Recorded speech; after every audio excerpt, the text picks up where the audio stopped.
Greetings, fellow bridge lovers, and welcome back to It's Your Call. Today I am joined by Anant.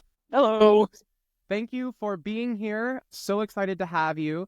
Anant is an absolutely outstanding bridge player. How long have you been playing? I first learned bridge from my dad when I was maybe 8 years old, but I didn't play a lot until I was a senior in high school. And that was when I went to my first tournament, and that was in 2008. So however many years that is. So it's been a little while, and Mm. you've become quite a strong player who has dominated in local regionals and also done well in many national events. And you are running a youth training and casual play outfit called CBE. You want to tell us a little bit about what you do there? Yeah, so thanks for giving CBE a shout out. I don't know if I would call us huge, but we're not tiny. CBE is a San Francisco-based nonprofit. We have been teaching bridge to kids for quite a while, since before I started volunteering with CBE. I started right before COVID, like in 2019. So what we do is nowadays, our programs have evolved over the years, but nowadays we bring our kids together at a common space, which right now is a restaurant that lets us show up and use their tables. We bring them together at that space every Saturday for like you said, casual supervised play. And during the summer, we also bring them to the Monday night club game. We have a regular Monday night game at one of the clubs Right. here in SF. And that's like more formal training where we're getting them ready for the Youth NABC. And then we have enough of a budget from our generous donors that we can give anywhere from, well, recently it's been 8 to about 12 kids stipends to go to the Youth NABC every year. Wow, that's awesome. And there's been a few that have taken that. How was the previous Youth NABC? How many people went? So that was 2024. We had, I want to say 9. Outstanding. Well, Yeah.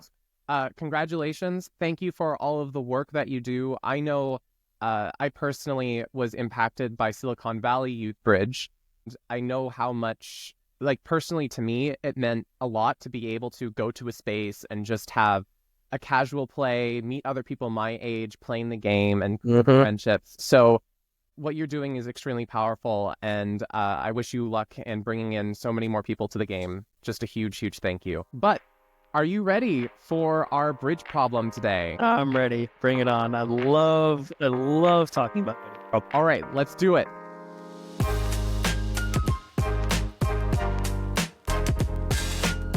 All right, so we are here. This is your hand, and you are playing imps at, this is junior trials. Important context. Yeah.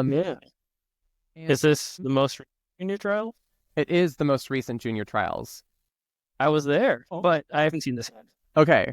This is not ringing any bells. I mean, you could pluck it out. Like there were like hundreds and hundreds of hands being played. We're gonna go over a few different scenarios. Okay. First off, West is going to be the dealer, and of course you can see that you are South. You are not vulnerable, and they are. The first scenario we're gonna go through is it goes 1 club from West and 2 clubs, Michael's Cupid, from your partner, and from there it's your call.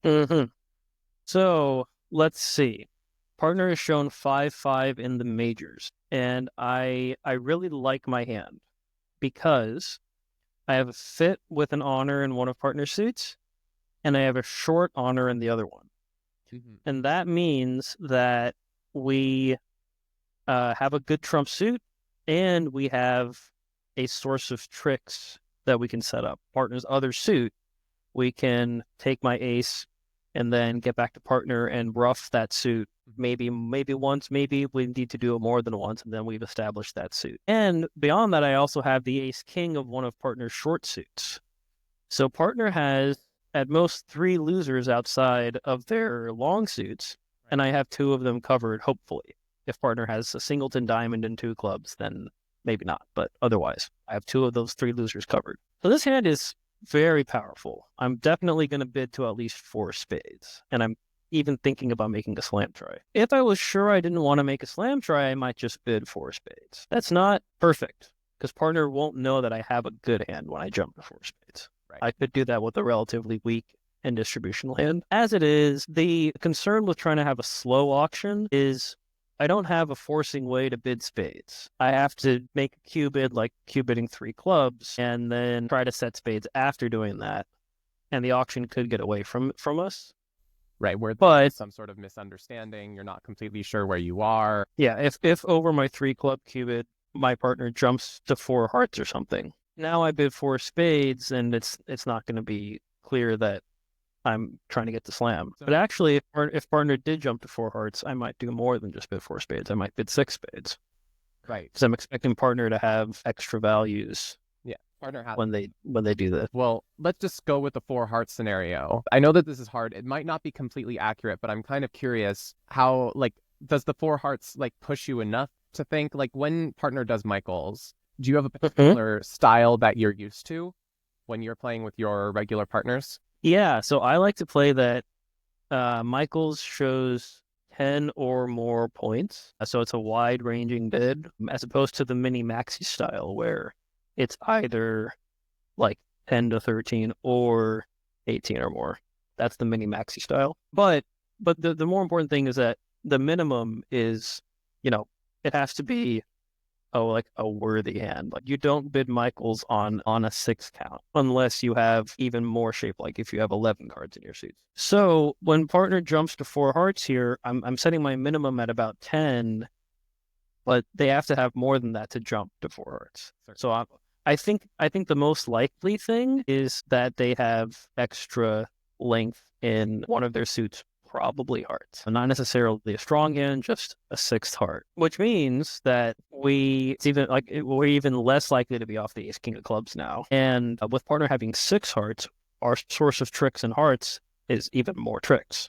So that's encouraging for us to bid that slam that we're thinking about. So now the last part of my analysis would be, let's place some cards in partner's hand. If partner has five spades to the ace queen, six hearts to the king, singleton. That's like the bare minimum for this bidding. We unblock the ace of hearts, cross to partner's hand with maybe a high trump, ruff a heart, catch the king of spades, get back to partner's hand with the minor suit ruff, draw the last trump. And if the hearts are 3-3, we have 12 tricks. We can probably do a little bit of a cross ruff where we ruff two hearts in our hand and get up to 12 tricks even if the hearts are 4-2. So I'm liking our possibilities even opposite that minimum. Yeah. So I would bid six. I think I would bid six spades.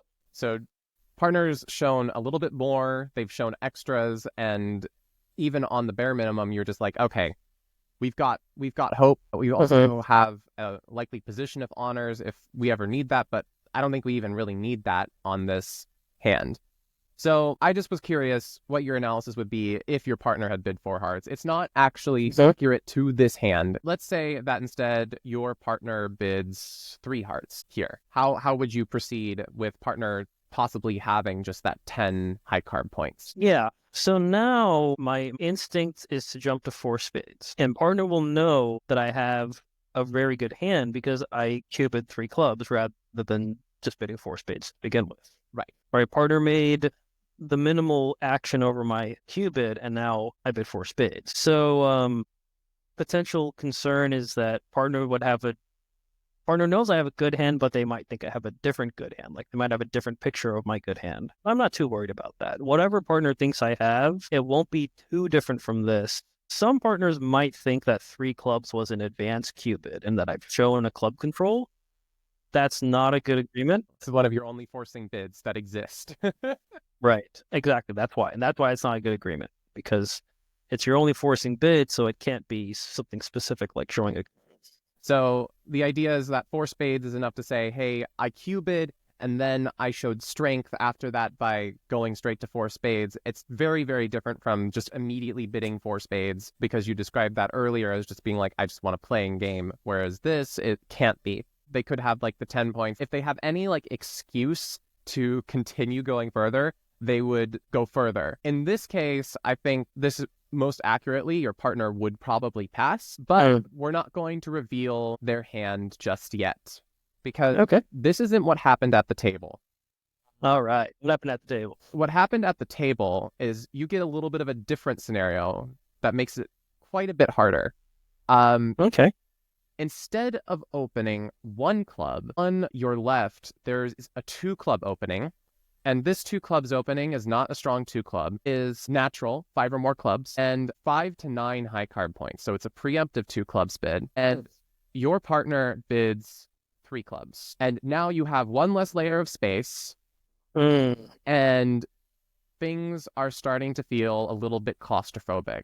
How Yeah. do you handle this?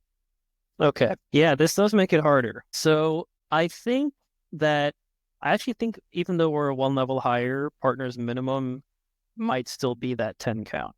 Right, that still makes sense here based off of high card point distributions. And not just distributions, but if you pick up king, queen, fifth of one major and king, queen, fifth of the other, and your right hand opponent opens this preemptive 2 clubs, you would like to be able to show your whole hand by cubiting 3 clubs, even though it's kind of at a scary high level. That's probably good for partner's minimum to still be that 10 count. Now, even with that being partner's minimum, I was already thinking about slam. So I'm going to try to make a slam try here as well. Mm-hmm.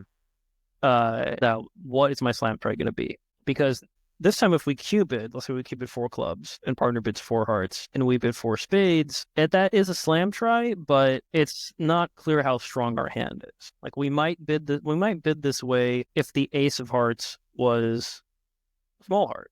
We might cubid 4 clubs because we don't want to just jump to 4 spades because that could be a weaker hand. That's one issue. The other issue is I'm a bit more concerned about clubs as a weak spot when they open a natural 2 clubs. When they open a natural 1 club, they've only shown 3 clubs.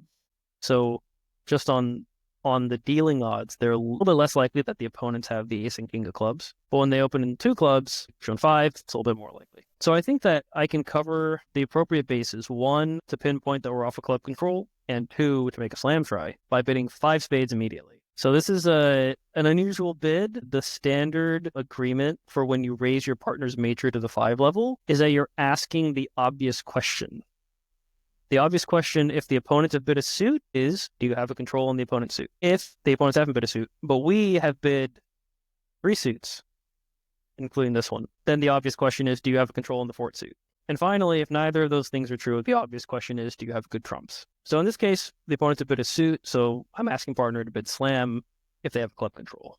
Makes sense. Yep. And based off of that description and that agreement, your partner would bid 6 spades, and you make it to a 6 spades contract. But how does it go? And you actually replicated what happened at the table. 5 spades was also, Oh, wow. And 6 spades was raised, and that's why I bid 6 spades, and also because you told me. But North's hand... Sorry, so did you say you were North, Kai, on this hand? No. I'm actually East on this hand. I don't know. Yeah, I just was like, my partner posed them a really difficult problem here. And I'm like, I don't know what I would bid. So the North hand holds Queen Jack 9-8, 5th of spades, King Jack 10, 6th of hearts, stiff Queen of diamonds, stiff club. So we're off 2 aces. So ow. And that's just... I mean, that's pretty much what happens. The ace of clubs gets led, and you can't avoid losing the ace of spades. What are your thoughts on the North hand? Would you bid 3 clubs with that hand? Would you consider passing 5 spades to fight, despite the fact that you have a club control? Good questions. I think I might actually bid 3 clubs, even though it's only, 9 points, and 2 of those 9 are a singleton in the opponent's suit. I might still bid 3 clubs anyway. We want to be aggressive about entering the auction when the opponent's preempt and we're short in their suit. And 3 clubs is a descriptive bid. The alternative is to overcall 2 hearts, and now I might never be able to show my spades. So I have a lot of sympathy for 3 clubs. Now, I bid 3 clubs with this hand, and partner jumps to 5 spades. Right. My opinion is that these 5 of a major, when we're in a competitive auction, so that the obvious question is, do you have control on the opponent's suit? That the 5 of a major bid is an invitational. So it says, I'm inviting you to slam if you have the control. It's not saying we have a slam and the only issue is the control. That's what I think is the optimal agreement. So I think if I were North, I would pass 5 spades. Gotcha. So you would actually end up right where you need to be. Very important detail is that it is invitational. And I guess maybe that's what they weren't playing. Maybe they weren't sure what the five spades was. They hadn't discussed the same agreement that you had. Right. And they thought that five spades was just purely, I don't know what they could have thought five spades is. I mean, like most people have not discussed what five of anything is if you're just jumping up to the five level. I mean, and now some of you can take this idea and make use of it. Like now you know what you can do when you raise to the five level. Like it's not longer we just don't do it. Now you have something. The obvious question. I like that. Very nice. Stopped at the five level, which I mean, I thought the five level was supposed to belong to the opponents. Of course, unless it's of use to you. Right. So cool. Yeah, I would have no clue about going. Like, I know that South's hand is super powerful. I probably, not knowing this treatment of five spades, would have probably started with four clubs and then seen partner for hearts, and then I would bid four spades, which leaves partner with a less obvious question of what do you mean? Right. What are you actually showing me? Interesting. So that's all I've got for you today. It was certainly an important question, and I certainly learned something. I hope that everybody else watching has also learned something. And also, if you think that you could teach us something, let us know. How would you handle this situation? Do you know the five spades bid? Do you know, what would you bid for clubs? Do you have some other forcing bid or other treatment of Michael's that could be useful in this situation that allows you to describe specificities about your hand? Michael's is an uncommon occurrence, and it's I don't see many people have like really specific systems over it just because you don't necessarily really need to. But when it comes up, you sure wish you would have it. So yeah, let us know what you think. Thank you again, Anant, for being on It's Your Call. It's been a lot of fun having you. Thanks for having me, Guy. I enjoyed it too.